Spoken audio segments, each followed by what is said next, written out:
Hey, everybody. Thank you so much for joining us on the live stream. It is 2 weeks away from the Gran Fondo, the Grand Rapids Gran Fondo, the big ride. So we're really excited. There's thousands of people that are going to be coming to Grand Rapids downtown to ride along to the lakeshore.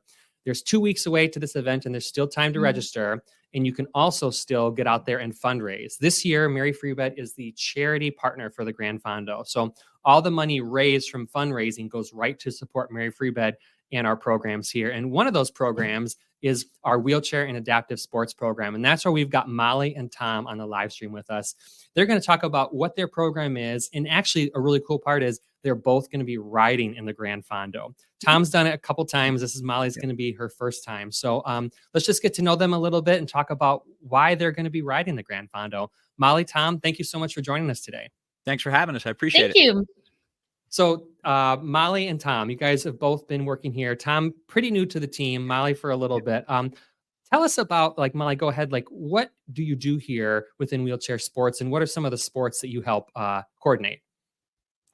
So I have a lot of our youth programming in the wheelchair and adaptive sports department. So I work with all of our sled hockey teams, our wheelchair basketball youth division, the Junior Pacers.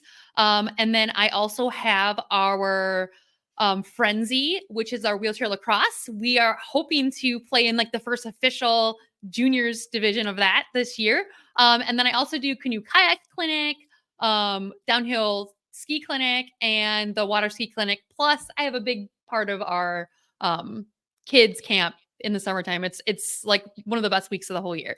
Awesome. And then Tom, you're just not even a year within the team, right? Tell me about what sports you have and what it's like working here. It's been great. I've been here about 8 months. I have power soccer. I have the tennis team, so adult wheelchair tennis, a pair of standing tennis, junior wheelchair tennis. I also do like power soccer, goal ball for the blind and visually impaired. And then that's a new sport for us. Yeah, that's the Mary Free Bed Sonics team that we got together a couple months ago.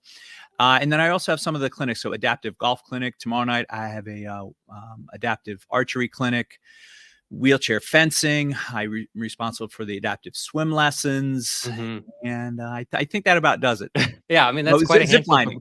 Yeah. Oh, that's a fun one too. I've been to so many of these events, and it's so great to see, kids and adults out there enjoying sports and in recreation with you guys and the team.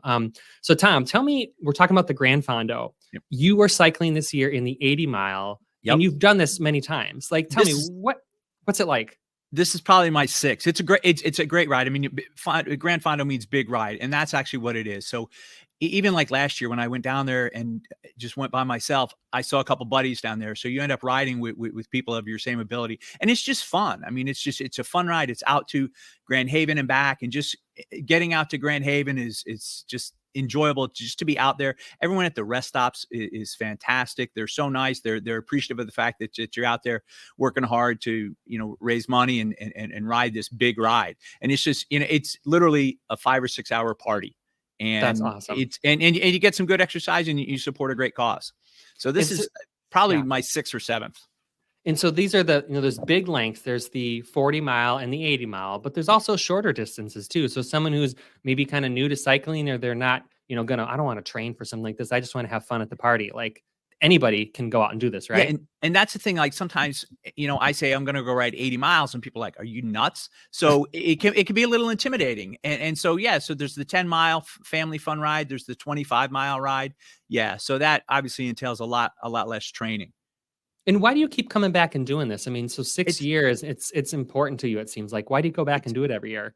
It's a great ride. It's a blast. I always do a century ride with my buddies in July, and this has always been my tune up or my warm up to see how I'm doing physically.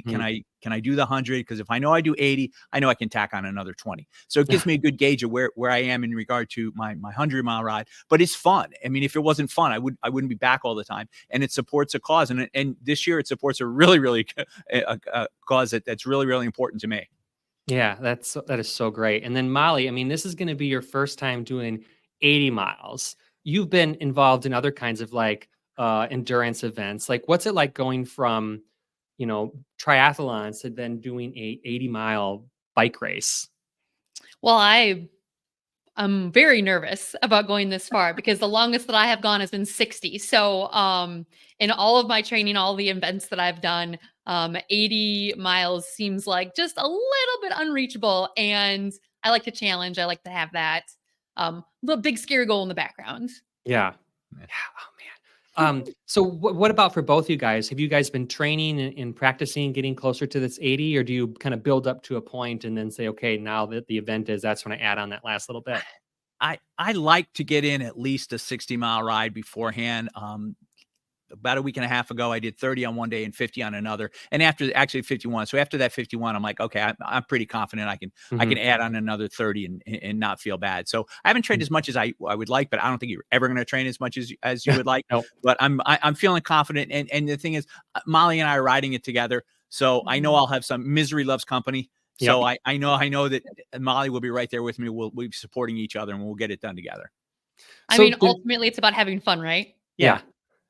That's Molly, what we're was there much convincing that you had to do to try to do this with Tom? I mean, did the fact that the money was going towards Mary Free Bed help convince you at all?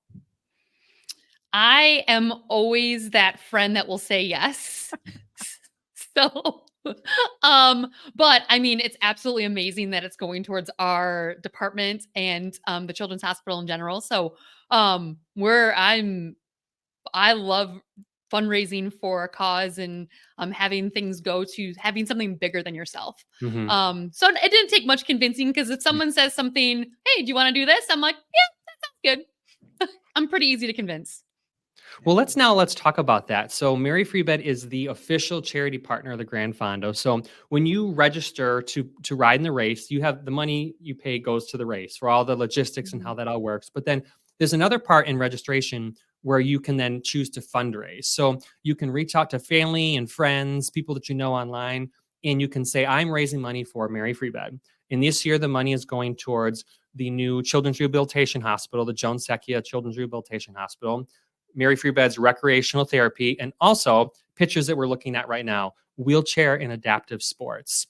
How cool is it that you guys work in this program and the community is now helping to try to support your team? So like, Tom, what do you think about that?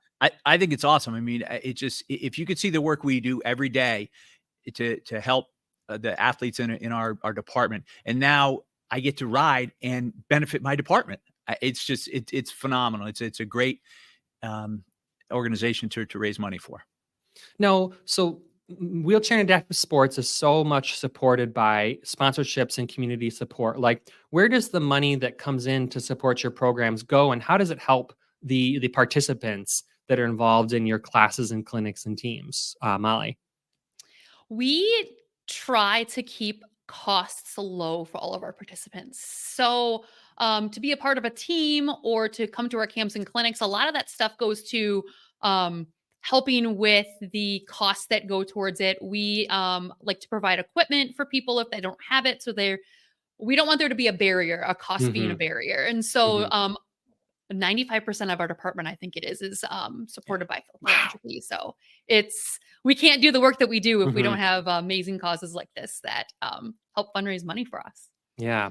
And so you guys talked a little bit about your programs, but just kind of like paint the picture. What's on the calendar this summer? And so like if people are out there training and they want to help raise money through the Gran Fondo, like help them see what their money is going to go towards. Like, Molly, what are some of your classes and clinics and teams that are on the schedule for the summer? We got this very busy summer for us. So even just this week, I have Canoe Kayak Clinic on Wednesday that we do with Kentwood Parks and Rec. And then we also have our sailing clinic on Friday that is at the Reed's Lake with the yacht club there. So that's always a fun one. Oh, it's always a fun day. And then, wow, we have pickleball clinics throughout the season. Looking at pictures right now, pickleball. There it is, pickleball. We have our Frenzy Fest, which is going to be our second annual wheelchair lacrosse tournament. So teams from across the country come. We've got our kids camp that comes up, a wheelchair sports kids camp we're sold out. It's incredible. Yeah. We're hoping to be able to have more kids come, but that's in July. Geez, we just have like a really busy and awesome summer. And I just got back from Richmond, Virginia for the River City Slam, which two of our wheelchair tennis players participated in.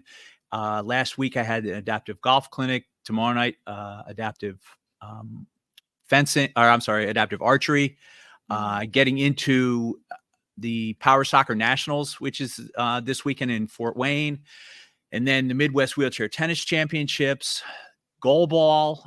We have a tournament in Nashville coming up in a couple weeks, and then our nationals in the first weekend in August. So it has been it's definitely the busy time. And then zip lining in August, and then the swim lessons, which actually go year round. Man, it's just such a busy time for you guys. And this is when people want to get out. So people come and they do our programs after an injury or illness. What has been some of the reactions from people, maybe like first-time participants, when they do wheelchair and adaptive sports? Like, what's that why that motivates you guys as you're working with these participants? I was fortunate. I love sports and I love to work with people. And that's what gives me this opportunity, because I have 2 able-bodied kids, and I know the opportunities that my kids have had, through Rockford High School and through their travel teams. And I just want to be able to give that to somebody else, somebody who may have a spinal cord injury, that was a tennis player or a hockey player their whole life, and now they have a spinal cord injury, and they come down to our office and they're like, "Oh my gosh, I can still play. I can." Molly runs our sled hockey program. They go over and they see our sled hockey. Really? Oh my gosh, that's awesome. So it's just my why is that I get to help people to get opportunities that maybe they didn't have in the past, or they didn't think that they would have, and to give everybody the same opportunities, like especially when the power soccer is, a lot of our kids that are in high school, they can go Monday and say, yeah, we were in a tournament. We kicked butt and we did this and for them to be a part of the team, and just like their able-bodied classmates. That's awesome. And what about you, Molly? What gets you going to want to work every day in this program and supporting to the Gran Fondo now too? The power of sport is absolutely amazing. It has played such a wonderful and vital role in my life. And I love to be able to bring that energy and that magic and just all the things that you get from sport, right? Like, to all the lessons that are learned throughout the lifespan of moving. It's nice to have those challenges and to see what you can conquer and learn about yourself and learn about others. It's just such an amazing thing to be a part of any type of movement. And, it's nice to have those big, scary goals, like I said, in the background. So, as we wrap up this interview, I want to thank you guys both for chatting and helping to raise some awareness about the Gran Fondo. Last question would be, why should someone come out and register for the Gran Fondo, or even just go out and fundraise? It's a great cause. And I got involved in wheelchair and adaptive sports as a hockey referee, and I didn't even know sled hockey exists. And I was like, oh my gosh. And I was hooked. And then Molly called me, said, hey, can you volunteer for the wheelchair lacrosse tournament? And I'm like, yeah. And to watch it, it's just, once you come out to one of our events, you're going to get hooked. You are definitely going to get hooked. And it's a great cause to give people the opportunity. And as Molly says, that all the lessons people learn through sports. Excellent. Molly, you? I think that it is so much fun to be in the community of movement, to be around like-minded people, and just to have so much fun, to have that little challenge, whether it's the big 80-mile or if it's the family ride. Like, one of my favorite things about riding bikes is I feel like a kid. Like, I love riding bikes. It's like my favorite pastime in the summertime. So it's just so fun to be out in the community and to do something for a good cause and just to have fun with it. So it's just an incredible thing to be in this community. Excellent. Well, Molly, Tom, thank you guys so much for chatting with us on the live stream. Once again, you can go to granfondo.com to learn more about the race. We can have links here on the live stream for you to get registered. You can get out, you can register to ride the race. You can get out and help to volunteer, raise funds for Mary Freebed as the official charity partner. And we're also looking for volunteers. If you want to get out there and just help support, run the rest stops, help check in bikes, and help set up and pass out water, we're looking for so much help. So we'll have links for more information and how you can support. And thank you guys all for watching us on the live stream. Thanks for watching, and stay well.